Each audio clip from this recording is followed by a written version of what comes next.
Alright, what is going on, everybody? So I got early access to the new character Maru. So in this video, I'm going to cover all of her relic abilities, her artifacts, her talent tree, as well as the new exotic grenade launcher, as well as the rolls on the new void heavy grenade launcher. So we're going to get right into everything. It's going to be a longer video, but I want to try to show everything. If I miss anything on Maru, comment it down below and I can make another video before the new season releases. That way I can answer any questions you may have about Maru heading into the new season. So starting off, Maru is a void character and she is offense. She uses a light grenade launcher for her primary and a heavy grenade launcher for her heavy slot. So we have the new battle pass exotic, the drill. So it has Clark's armor piercing drill bit, which fires high velocity slicing projectiles that continue slicing the target after directly hitting the target and exploding, dealing multiple instances of damage. It also has Sigmund's Bane, which deals plus 40% direct hit damage to elite and stronger combatants. Landing final blows temporarily increases this weapon's reload speed. Any perk that gives a faster reload on grenade launchers is always a plus, so you definitely want to make sure you're hitting targets directly with this weapon. So for the catalyst, once the projectile hits a target directly and finishes slicing them, it will trigger an explosion that deals 50% of the base blast damage. For the catalyst band 1, projectiles can be fired in a straight line, dealing plus 15% direct hit damage, as well as the catalyst band 2, which blasts damage from the post-cutting explosion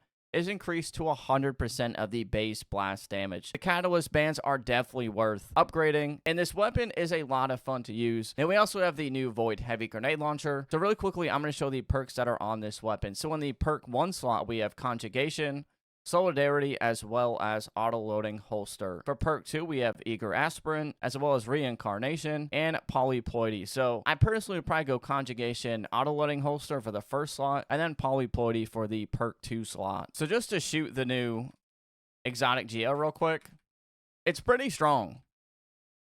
And having the explosions go to other enemies as well helps you kill more enemies a lot faster as well. The weapon itself feels really smooth. The reload on it is actually really quick when you proc the perk as well. And even without proccing it, the reload is still pretty good. And it just makes it easy. As you saw, I just killed that Vandal and that Void Explosion chained to the other Shank that was in the area. And it's just really cool you're able to do this. I think a lot of people are going to be using this exotic GO just with how strong it is, especially when you upgrade it as well. Now, getting into Maru's relic abilities. So for her passive, dealing or absorbing damage with abilities will provide resonance with it, enhancing all of Maru's abilities. Losing health or shield will result in the loss of resonance. And the higher Maru's resonance is, the more she will lose. So that meter at the bottom of the screen is the resonance meter. So really quickly, just to show you. So if I get an overshield, it charges that meter up from blocking damage. And when I lose overshield health, that resonance meter will not go down. As well as when the overshield breaks and when I actually start to take damage, that is when that resonance meter will go back down. Now, if I want to charge it back up, I could just block projectiles with this little shield here, or what I could do as well is just get ability kills or do ability damage, and that will charge that meter up significantly as well. So it really is hard on Maru to have that resonance meter go down, only because it's so easy just to get an overshield fully maxed out, and the shield ability as well as your grenade shot ability recharge pretty quick as well. When you block damage, it makes that grenade shot ability recharge even faster as well. So it is just ability after ability after ability. You're blocking damage, you're using your grenade shot ability. Let's get into more of her relic abilities and kind of go over what each of them do. So we went over her passive, which is that resonance meter. So we will start off with the Annihilation Blast. So this will shoot a cannonball that deals damage and will inflict knockback. So resonance will affect the cannonball's damage, increasing it by up to 100% when the resonance is full, as well as when resonance is at 50% or higher. The cannonball's explosion will eject 3 smaller shells that will deal void damage. So that's why it's important to make sure you have that resonance meter filled, which is going to be really easy to do. And we also have her next ability, which is Abyss Engulf. So this is a vortex barrier that forms at the collapsing cannon's muzzle, engulfing bullets and explosion energy, with the absorbed energy being converted into an overshield at 370% efficiency. Resonance also affects the duration of the overshield in real time, so duration starts at 4 seconds and reaches 8 seconds when resonance is full. As well as when resonance is 50% or higher, the barrier gains a larger protection range, while also providing protection on either side of Maru. This ability can be used even when it is not fully charged, continuously consuming recharge energy when activated, and consuming additional energy when the barrier is attacked, as well as combatants that come into contact with the barrier will take damage from it. The barrier is a lot of fun to use. You can tank a lot of damage with it as well, and when you tank this damage, you get an overshield, and when it's out, what I like to do is just use my cannonball ability. So what's nice about the shield is look at how fast it recharges my other ability. So I'm blocking damage, getting an overshield, and just like that, and I can pop it again if I really need to. And as you see, it's already almost fully charged just by taking that damage. And it just makes it to where you really don't have much downtime between each ability, making her a lot of fun to use. And for her super, Maru will enter a super state and rapidly fire explosive energy projectiles from the collapsing cannon. Resonance will enhance the firing performance and damage of the collapsing cannon in real time. So before you pop your super, you want to make sure you have that resonance meter fully charged to get the most damage out of this. So we'll just pop her super here, and it is just, her super is insane. Like, this thing does a lot of damage, and just being able to shoot the grenade launch shots like that is a lot of fun. Her super is probably one of my more favorite supers in the game, just because how much damage it does and how cool it is to see all those projectiles fly at such a rapid pace. Now for her weapon mastery, this is blast resonance. So when resonance is 50% or higher, light and heavy grenade launcher shots will produce 3 void element split shells that will deal void damage to combatants within a 4-meter radius. And upgrading her weapon mastery will make the damage of these shells go up to a maximum of 100%.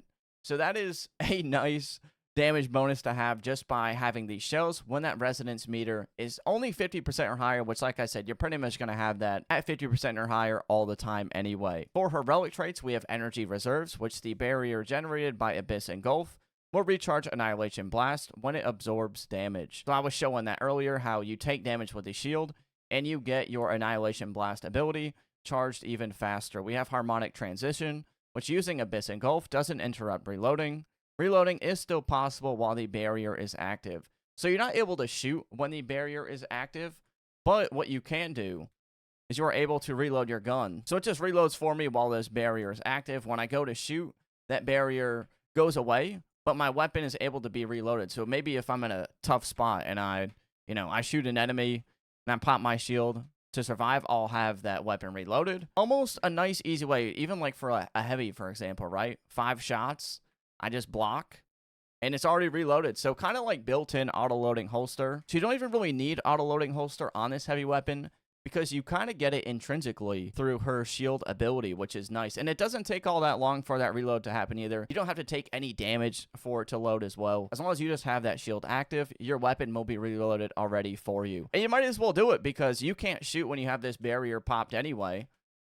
So you get your damage off, you take some damage, get your overshield, and then shoot it again. It's ready for you. So really cool that your shield ability is able to do that. As well as for her relic trait 3, which is Final Wish. Defeating targets with Blight Volley will refund up to 100% super energy, depending on the target. So for base combatants, 10%, elite combatants, 20%, and for powerful and stronger combatants, 30%. So what this means is when you pop your super, as you see, when I get kills, that meter does go back up, making it easier to maintain your super and get more use out of it just by getting kills. So if you don't just want to use it on a DPS phase and you want to use it to kill more enemies, you are able to do so because you will get energy back during your super by killing enemies, extending your super. Now, if you're wondering, should I pull for her talent tree if I am going to use her? Yes, you should. So the first one gives you 2 stacks of Annihilation Blast. So Annihilation Blast is her grenade launch shot. You only have 1 meter. So imagine if we were able to have 2 just by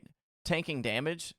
You're going to have even more ability spam with Maru than she is already. So having 2 blasts of that is going to be clutch. For her talent tree 2, direct hits with light or heavy grenade launcher recharges Abyss Engulf, with light grenade launchers providing 5% per hit, and heavy grenade launchers providing 10% per hit. So now we have a way to get Annihilation Blast fast by tanking damage with Abyss Engulf, and now we have a way to get Abyss Engulf faster just by doing damage with our weapons. For the talent tree 3, when resonance is 50% or higher, the number of smaller impact shells ejected from Annihilation Blast explosions is increased increased to 6. Normally this is 3. For the talent tree 4, Blight Volley's damage can now be increased by up to 100% when resonance is filled. So originally that number is 60%. It is going up to 100%, so a 40% increase. We also have the 5th one, which impact round shots by Annihilation Blast are going to deal 20% increase base damage. And for her talent tree 6, the efficiency at which Abyss Engulf absorbs damage to provide an overshield and recharges Annihilation Blast is increased by 35% when resonance is filled. So her talent tree is really strong and definitely worth investing in. Now the last thing I want to show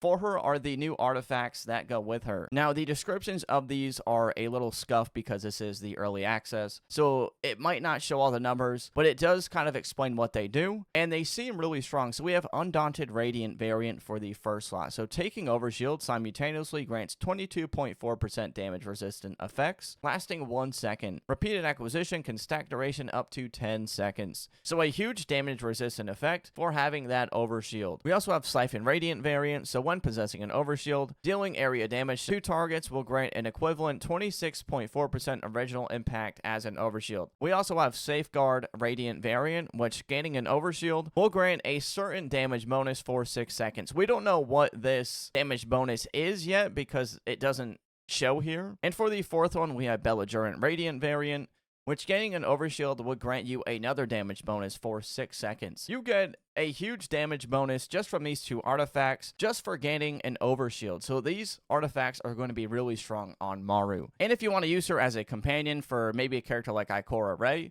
this is going to grant a damage bonus for increased spread weapon damage while an Overshield is present. That is pretty much everything on the mythic character Maru. If you have any questions, feel free to comment it down below. If I maybe missed anything that you wanted to see on the character, big thank you to NetEase for giving me early access. For Maru, as always, be sure to like, comment, and subscribe, and I'll see you all in the next one. Uppers.